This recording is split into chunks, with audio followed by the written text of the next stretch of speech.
সামনে মা কালীর পুজো, শুয়ে বসে না থেকে বরং একটা গান বানিয়ে ফেলি। কালো মেরে রূপ যে কালী, কালী ছাড়া জগৎ খালি। কালো মেরে রূপ যে কালী, কালী ছাড়া জগৎ খালি। দাদু, আজ তোমার গল্প বলার দিন। ওঠো, এখন আমরা তোমার মুখে নানা মজার মজার গল্প শুনবো। তাড়াতাড়ি ওঠো। আরে দাঁড়া রে, একটু বয়স হয়েছে তো। কি হলো, উঠছো না কেন? কোমরে লাগলো নাকি? আরে তোদের দাদু কি আর সেই দাদু আছে রে? এখন উঠবো কি করে সেটাই ভাবছি। দাদু উঠতে পারছে না। নাবলা, দাদুকে ধর। এই আমিও আসছি। তুই কি করবি? দাদুকে তোলার মতো শক্তি তোর আছে নাকি?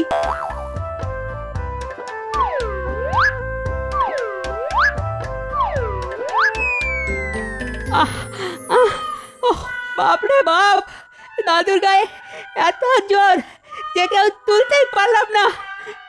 আগেই বলেছি না তুলতে পারবি না, কিন্তু আমি যে উঠতে পারছি না। কিছু একটা ব্যবস্থা কর না। আমি জানতাম কিছু একটা বাঁধ হবে। ওই পই পই পই করে বলেছিলাম ঠিকঠাক করে চলাফেরা করতে, তা শুনলো আমার কথা। এখন কোমর ভেঙে পড়ে থাকো। আচ্ছা পুঁটি, তুই বল, আমি কি কিছু করেছি? মা কালীর একটা গান বানাচ্ছিলাম, উঠতে পারবো না সেটা কি আগে জানতাম বল? ওই দেখো দেখো, কালী কীর্তন নাকি গাইছে। ওই হেড়ে গলায় গান মায়ের সহ্য হবে কেন? এবার আমি কি করি? এই কোমর ভাঙা লোকটাকে নিয়ে আমি যাই কোথায়? ও মা গো মা, এই বোকা শোকা লোকটাকে আবার দাঁড় করিয়ে দাও মা। আমি মানত করছি, এবার তোমায় পুজো দেব মা। মাগো, হে মা কালী, আমি তো আমার জন্য কিছু চাইনি মা। এই লোকটা মানুষ খুব একটা খারাপ নয়। এর কোমরটা ঠিক করে দাও মা। মাগো মাগো, তুমি শুনলে তো? আমার গলায় গান শুনেই যদি তোমার রাগ হয়ে যায়, তবে একটাই মানত করতে পারি মা, আর গান গাইবো না। কি এই যে আমি উঠতে পারছি। বলতে আমার হাতটা একটু ধর তো। এই যে দাদু, এই তোমার হাত ধরলাম, এবার ওঠো। দেখলি, যেই মা মুখ তুলে চেয়েছে অমনি মুখে বাক্যি শুরু হয়ে গেছে। যাব, উঠলাম আমি, আর তার জন্য মানত করলে তুমি কালী পুজো করবে? আরে কালী পুজোর ঝক্কি ঝামেলা কত তা জানো? যতই ঝক্কি থাকুক, একবার যখন মানত করেছি তখন পুজো আমি করবই। তা দেখি তুমি কি করে আটকাও। এই রে, তোর আবার কোমরে ব্যথা শুরু হলো। বাপরে বাপ, পুজো হবে না মানে নিশ্চয়ই হবে, 1000 বার হবে, কিন্তু এত খরচ কোথা থেকে জোগাড় হবে আমি তো ভেবেই পাচ্ছি না। মায়ের পুজোর খরচ মা নিজেই জোটাবেন, দেখে নিও।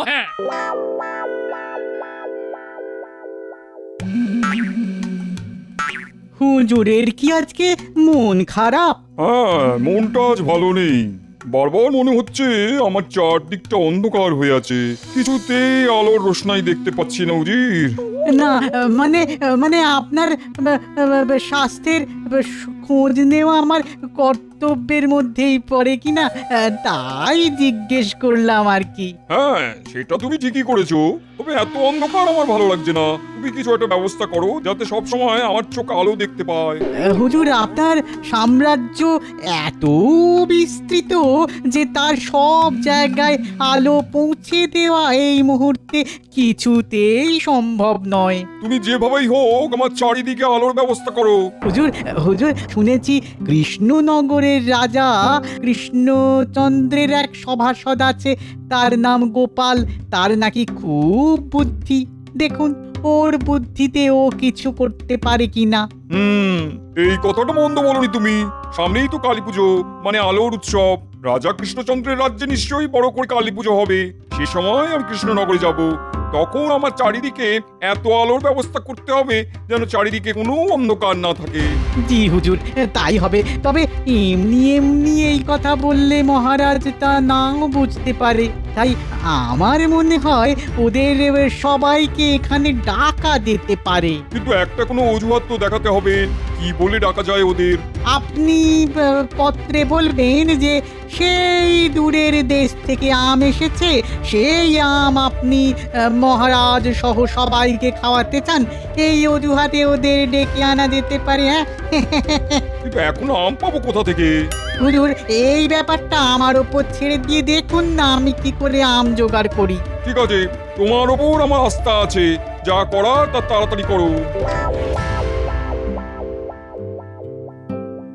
মহারাজ, নবাব আপনাকে একটা চিঠি পাঠিয়েছেন, মানে আমাদের সকলকে তিনি ওখানে উপস্থিত থাকার আমন্ত্রণ জানিয়েছেন। আহ, কি আবার হলো? এখন সামনে কালী পুজো, কত কাজ বাকি, সেগুলো ছেড়ে নবাবের দরবারে যেতে হবে। আহ, কি আশ্চর্য আবদার! তা নিমন্ত্রণের কারণটা কি জানিয়েছেন তিনি? হ্যাঁ মহারাজ, কারণটা খুবই মামুলি। নবাব আমাদের আম খাওয়াবেন, কোন এক সুদূর স্থান থেকে তিনি আম আনিয়েছেন। এই অসময়ে আম? মহারাজ, আমার কেন জানি সন্দেহ হচ্ছে। সন্দেহ করাই তোমার কাজ। নবাব নিজে আম আনিয়ে আমাদের তা খাওয়াবেন বলে ঠিক করেছেন, আর এই ব্যাপারকে তুমি সন্দেহের চোখে দেখছো? হ্যাঁ, এই ব্যাপারটাতে সন্দেহের কোনো কারণ নেই গোপাল। নবাব যখন ডেকে পাঠিয়েছেন তখন তো আমাদের যেতেই হবে।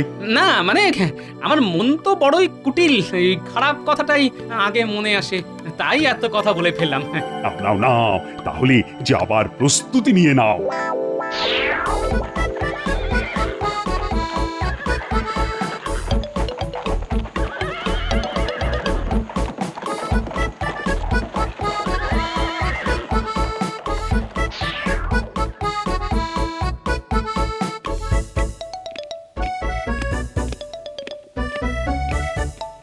কৃষ্ণচন্দ্র, আমার দরবারে তোমাকে স্বাগত। আসার সময় কোনো অসুবিধা হয়নি তো? না না না না না না, অসুবিধে হবে কেন? আপনি ডেকেছেন, এটা তো আমাদের সৌভাগ্য। তা বলুন বলুন, আপনার কোন কাজে লাগতে পারি? আমি কি তোমাকে কাজের জন্য ডেকেছি নাকি? না না না না না, সেটা কখনোই মনে করবে না। তোমাকে আম খাওয়ানোর জন্যই ডেকেছি। কে বলবে কেমন লাগলো। তা তোমার সঙ্গে দেখছি গোপালও এসেছে, ভালোই হলো। খাওয়া দাওয়ার পর না হয় বিস্তৃত কথা হবে। সেটাই ভালো, আপনার জোগাড় করা আম খেয়ে তারপর কথাবার্তা হোক। উজির, ওদের খাওয়া দাওয়ার ব্যবস্থা করে ফেলো।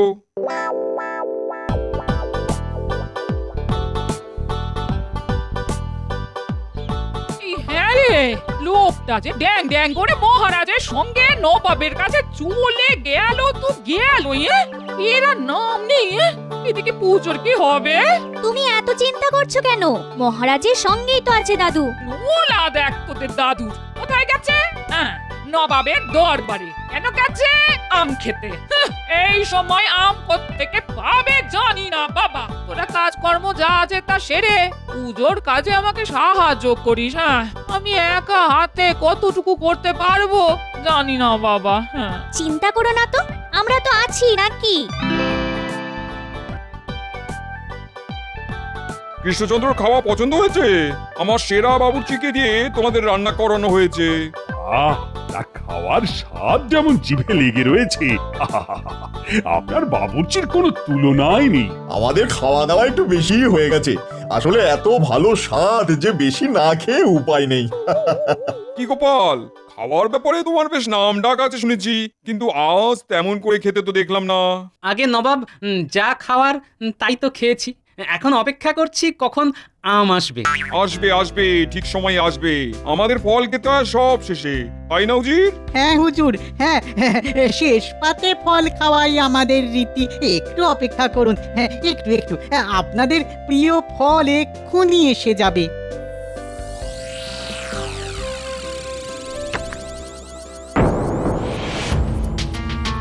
এই তো এই তো এই তো এই তো আম এসে গেছে। আপনারা আপনারা খুব তৃপ্তি করে খান, যত খুশি খান। কি এ তো আম নয়, আম সত্য। এটা খাওয়ার জন্যই এত দূর এলাম।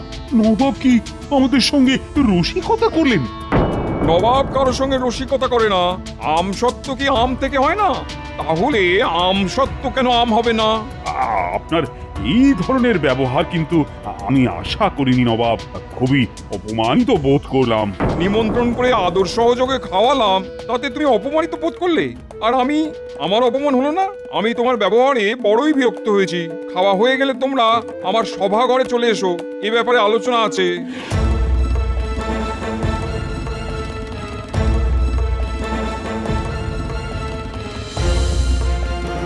আমি তখনই বলেছিলাম নিশ্চয়ই নবাবের কোনো মতলব আছে। হয়তো সেটা ঠিকই, মহারাজের সঙ্গে আমরাও খুব অপমানিত বোধ করছি, কিন্তু শত হলেও তিনি নবাব, তার কথায় এমন উত্তর আপনি না দিলেই পারতেন। হ্যাঁ, এটা আপনি কি বলছেন? নবাব বলি তার সব কথা মেনে নিতে হবে? আমাদের মহারাজ একজন রাজা, তিনি অপমানের জবাব দেবেন না? গোপাল তো ঠিক কথাই বলেছে। হতে পারেন তিনি নবাব, কিন্তু রাজা হয়েও যদি তার উত্তর দিতে না পারি, তবে তো আমার রাজা থাকার কোনো মানেই নেই। এবার চলুন নবাবের কি কথা আছে শুনে আসি। উফ, উজির, তোমার বুদ্ধির কোনো তুলনা নেই। কৃষ্ণচন্দ্র এতটাই রেগে গেছিল যে আমাকে অপমান করা ছাড়া তার কোনো উপায়ও ছিল না। বেশ ভালো করেছো, আমি খুব খুশি হয়েছি। বলুন বলুন নবাব, আমাদের সঙ্গে আপনার কি কি কথা আছে? আমরা তো আজই কৃষ্ণনগরের উদ্দেশ্যে রওনা হয়ে যাব, তাই যা বলার এক্ষুনি বলুন। তোমার রাগ এখনো যায়নি দেখছি। তা ভালো ভালো, শোনো কৃষ্ণচন্দ্র, তোমার ওপরে আমারও রাগ হয়েছে। আপনার রাগ ভাঙাবার জন্য আমরা কি করতে পারি হুজুর? উজির, আমি কি চাইছি সেটা ওদের বলে দাও। আর কৃষ্ণচন্দ্র, এই কাজ যদি আমার মনের মতো না হয় তাহলে বাধ্য হব তোমার রাজ্য কেড়ে নিতে। আগে কাজটা সম্ভব না অসম্ভব সেটা তো শুনি, তারপর না হয় বলবো আমাদের দ্বারা হবে কি হবে না। নবাব কখনো কারোর মুখে না শুনতে অভ্যস্ত নন, তাই হয় কাজ হাসিল, নয় রাজ্য নবাবের দখলে চলে যাবে। বুঝেছেন মহারাজ? আসলে আমার চারিদিকে আমি আলো দেখতে চাই, যাতে চার কোণেতেই আলো থাকে। সামনে আলোর উৎসব, আমি সেদিন কৃষ্ণনগরে যাব। আমি দেখতে চাই সেদিন যেন চারিপাশ আলোয় আলোয় ভরে থাকে, চারিদিকে কোনো কোনায় যেন এতটুকু অন্ধকার না থাকে। আমার কথা কি আমি বোঝাতে পেরেছি?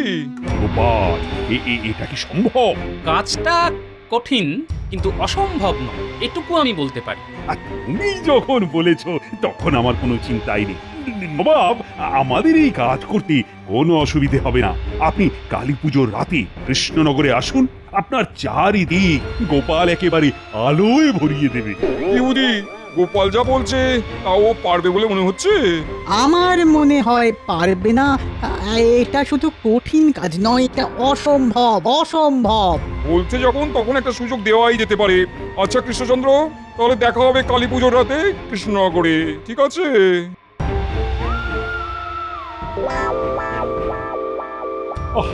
এ কি বিপদে পড়লাম বলতো? কি করে সম্ভব এই বিপদ থেকে উদ্ধার পাওয়ার? মহারাজ, গোপালের কি দরকার ছিল গায়ে পড়ে নবাবের আবদারে রাজি হওয়ার? তাহলে কি আপনি চাইছেন যে নবাব আমাদের রাজ্যের দখল দিয়ে নিক? আমি কি একবারও এই কথাটা বলেছি মহারাজ? আর কি বলতে চেয়েছিলে? তোমার কি ধারণা হয়েছে নবাব এই রাজ্য দখল করে নিলে তোমায় তার উজির করে দেবে? মহারাজ, রাজ্যটা বোধহয় চলেই গেছে। এই অসম্ভব কাজটা গোপাল কেমন করে সামলাবে আমি বুঝতে পারছি না। আমারও মনে হয় তোমার মন্ত্রিত্বটাও চলে গেছে। মানে রাজ্যটাই যখন নেই, যখন রাজাই নেই, আর রাজাই যদি না থাকে তখন মন্ত্রী বা থাকবে কোত্থেকে? আসলে কি জানেন মহারাজ, রাজ্যটাকে তো খুব ভালোবাসি, সেটা চলে গেলে খুবই কষ্ট পাবো। তার উপরে গোপাল এই কাজের দায়িত্ব নিয়েছে শুনে আরো ভয় পেয়ে গেছি। আমি হলে রাজ্যের সর্বত্র আলো জ্বালিয়ে দিতাম, কিন্তু গোপালের হালচাল দেখে মনে হচ্ছে এই ব্যাপারে ওর কোনো হেলদোলি নেই, যেন রাজ্যটা চলে গেলে ও খুব নিশ্চিন্ত হয়। মহারাজ, আমাকে একবার বেরোতে হবে, হাতে অনেক কাজ। নবাবকে একটা ভেলকি দেখাতে হবে তো।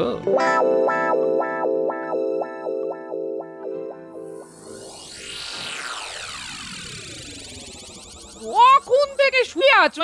আরে বাইরে বাচ্চারা কি সুন্দর কাপড় দিয়ে ঘর তৈরি করেছে, আর তার মধ্যে প্রদীপ জ্বালিয়ে ঘর আলোকিত করেছে। কি আলো কোথাও কোনো অন্ধকার নেই গো, আর তুমি ঘরে শুয়ে আছো। কি বলে কি বলে কি বলে? আরে বলছি বাইরে এসে দেখে যাও না, ছোটরা কি সুন্দর আলোর ঘর তৈরি করেছে। কাপড় দিয়ে ঘর বানিয়ে তার মধ্যে প্রদীপ জ্বালিয়ে এই চার কোণা একেবারে আলো করে রেখেছে। এসে দেখে যাও একবার। চার কোণা একেবারে আলো করে রেখেছে কাপড়ের ঘরে, প্রদীপ জ্বালিয়ে। বাহ বাহ বাহ বাহ বাহ, এটাই তো শুনতে চাইছিলাম। ব্যাস হয়ে গেছে, এবার নবাবকে কাত করা যাবে। কাল সকালে একবার বিজ্ঞানীর বাড়ি যেতে হবে। আরে গোপাল, এসো এসো, এই বিপদ থেকে কি করে উদ্ধার পারে সেটা ভেবে দেখেছো? একটা উপায় বের করেছি বিজ্ঞানী। আচ্ছা, তুমি কি এমন কুপি তৈরি করে দিতে পারবে যা অনেকক্ষণ ধরে চলে। এ আবার এমন কি ব্যাপার? কুপির পাত্রে প্রচুর মোম জমিয়ে তার মধ্যে বড় সলতে পাকিয়ে ওপরে পরিমাণ মতো তেল রাখলেই কুপি অনেকক্ষণ পর্যন্ত জ্বলবে। হ্যাঁ, তাই কুপি দিয়ে তুমি সারা রাজ্য আলোকিত করবে? আমার আমার কেমন জানি সন্দেহ হচ্ছে। না না না না না, এভাবে নয়, এভাবে নয়। আমি তোমাকে কথাটা জিজ্ঞেস করলাম এই ভেবে যে কতক্ষণ পর্যন্ত আলো জ্বালিয়ে রাখা যায় তা জানতে। মোম যত বেশি হবে ততই আলো বেশিক্ষণ জ্বলবে। হ্যাঁ,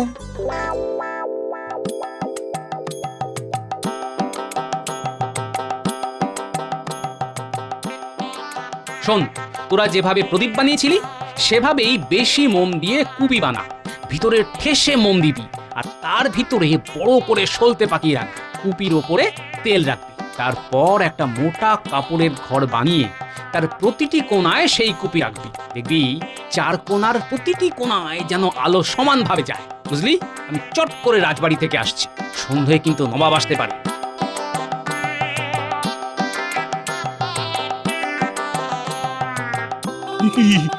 এরকম একটা বিপদের দিনে গোপাল হাওয়া। আমি তো মহারাজ আগেই বলেছিলাম গোপালের উপরে এতটা ভরসা রাখবেন না। ও আপনার কাছ থেকে বাহবা নিতে গিয়ে এত বড় একটা মিথ্যে কথা বলে গেল যে নবাবকে নাকি রাজ্যের 4 কোণা অব্দি আলো দেখিয়ে দেবে। এখন কি করি বলো তো মন্ত্রী? নবাবের কাছে নথি স্বীকার করেনি, মানে মাপ চেয়েনি, তবে তো রাজত্বটা থাকতে পারে। কি বলো? আমার মনে হয় এখন রাজত্ব দিয়ে দিন, তারপর নবাবের রাগ কমে গেলে আবার চেয়ে নেওয়া যাবে। কি বলেন? খারাপ বুদ্ধি দিলাম? হ্যাঁ, না, তা দাওনি ঠিকই, কিন্তু এতদিনে রাজত্ব ছেড়ে কোথায় যাই? আমার কথাই হচ্ছিল বুঝি। হবে না? নবাব আসার সময় হয়ে গেল কিন্তু তোমার কোনো পাত্তাই নেই। বলি ভেবেছোটা কি তুমি?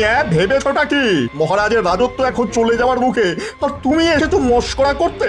ছি ছি ছি গোপাল, তোমার কাছ থেকে এরকম ব্যবহার পাবো তা কিন্তু আমি স্বপ্নেও ভাবিনি।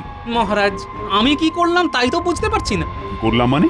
আরে নবাব এসে পড়লো বলে তুমি তো তাকে বলেছিলে 4 কোণে নাকি আলো দেখাবে, তো তার কি ব্যবস্থা হলো? ব্যবস্থা করেই তো আসলাম মহারাজ। নবাবকে শুধু আমার বাড়ির সামনে যেতে হবে। নবাব যত আলো দেখতে চান তার থেকেও বেশি আলো দেখিয়ে দেব।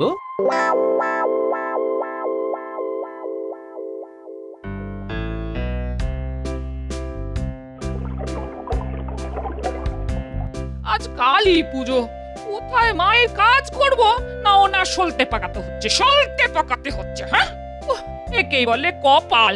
আজ নাকি নবাব আসছেন এখানে আমাদের আলোর ঘর দেখতে, আর তুমি দাদুর উপর রাগ করছো? না, রাগ করবো না। হ্যাঁ, একেবারে গলায় মালা দিয়ে পুজো করবো। হ্যাঁ, তোদের দাদুকে আমি হাড়ে হাড়ে চিনি। হ্যাঁ,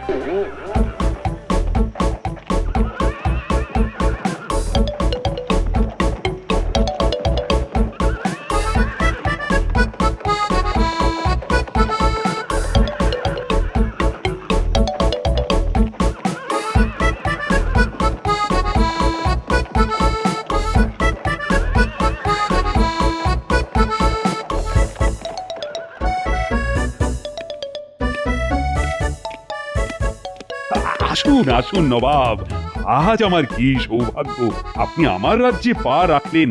আমি তো পা রাখতে আসিনি। গোপাল যদি তার প্রতিশ্রুতি না রাখতে পারে তবে কি হবে তুমি নিশ্চয়ই জানো কৃষ্ণচন্দ্র। বুঝি তুমি কৃষ্ণচন্দ্রের কাছ থেকে রাজ্যের সবকিছু বুঝে নাও, আমার কিন্তু একদম সময় নেই।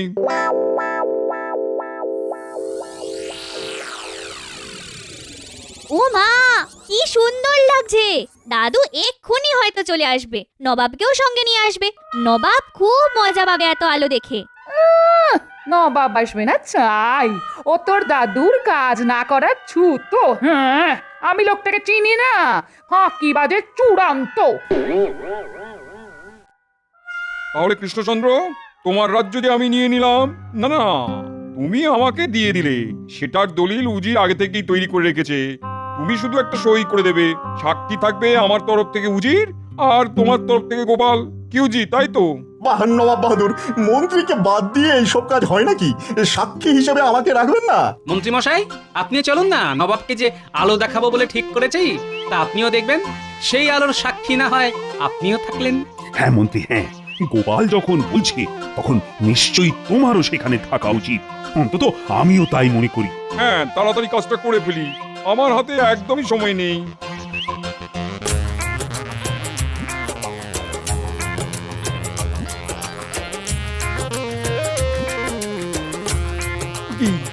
সব যে অন্ধকার। গোপাল, তুমি যে বলেছিলে আমায় আলো দেখাবে, তার কি হলো? হবে হবে হুজুর। আসুন নবাব বাহাদুর। মহারাজ, আপনিও আসুন। চারিদিকে কিভাবে আলো করতে হয় সেটা নিজের চোখে দেখে যান। এই ঘরে প্রবেশ না করলে আপনি তো বুঝতে পারবেন না নবাব বাহাদুর। ঠিক আছে, আমি ঘরে ঢুকছি।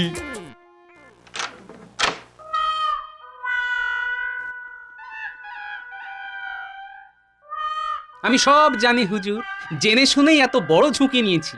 আর এটাও জানি, আমি যদি আপনার চারদিকে আলো দেখাতে না পারি তবে এই রাজ্যের কি হবে। হ্যাঁ, আলো দেখতে পাচ্ছি ঠিকই, কিন্তু আমি তো এই আলো দেখতে চাইনি। রাজ্যের চার ধারে আলো জ্বলে থাকবে সেটাই দেখতে চেয়েছিলাম। এটা তো তুমি আমায় ঠকালে গোপাল। এটা জোচ্চুরি। কৃষ্ণচন্দ্র, এই ধাপ্পাবাজিতে কিন্তু আমি অত্যন্ত ক্ষুব্ধ হয়েছি। আমরাও আপনার দরবারে আম খেতে গিয়েছিলাম, কিন্তু খেয়ে আসলাম আমসত্ত্ব। মনে পড়ে হুজুর, তখন আপনি বলেছিলেন আমসত্ত্ব কি আম নয়? আমিও আপনাকে বলছি, এই ঘরে কি চারটে দিক নেই? আপনি আপনার চারদিকে আলো দেখতে চেয়েছিলেন, তা তো আপনি দেখতেই পাচ্ছেন। কি পাচ্ছেন না হুজুর? হুজুর, হুজুর, এটা গোপাল একেবারে ধাপ্পা মারলো। আমাদের এই রাজ্য নিয়ে নিতে আর বিলম্ব করা উচিত হবে না। চক্রবর্তী, তোমার প্রতি আজ এত বড় মানহানি আমার হলো। লোকে যে বলে গোপালের অসাধ্য কিছু নেই, সেটা আবার প্রমাণিত হলো। সাবাস সাবাস গোপাল, বুদ্ধিতে তোমার সমতুল্য আর পেলাম না। এই নাও কৃষ্ণচন্দ্র, আমার দেওয়া উপহার। এখানে 100 নবাবী মোহর আছে। এই মোহর আমার পাওয়া নয়, গোপালের পাওয়া উচিত। সঙ্গে আমিও আমার এই রত্নহার গোপালকেই দিলাম।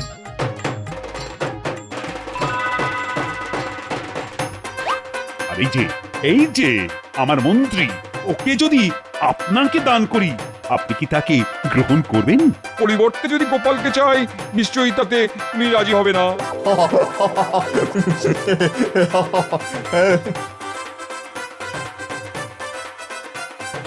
এই কে কোথায় আছিস রে? দেখ দেখ, কত বাজি নিয়ে এসেছি। তোর আনন্দ কর, আনন্দ কর, আমি দেখি।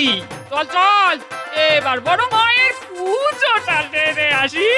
হ্যাঁ, জয় মা, জয় মা, জয়